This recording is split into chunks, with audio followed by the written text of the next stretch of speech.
You're watching Foxtecc, and today I'll show you how to search for old emails on your iPhone.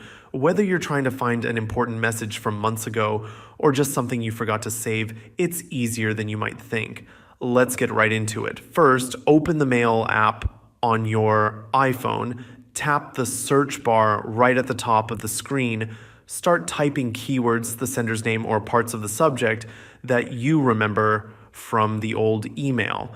If your Mail app offers filters like from, to, use them to help narrow down the search even faster.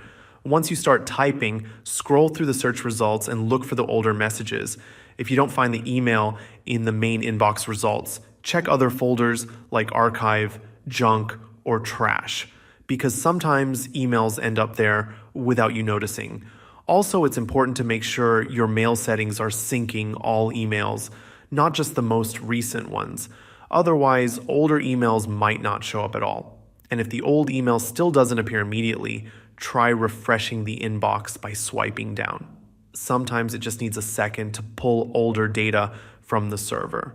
Thanks for watching.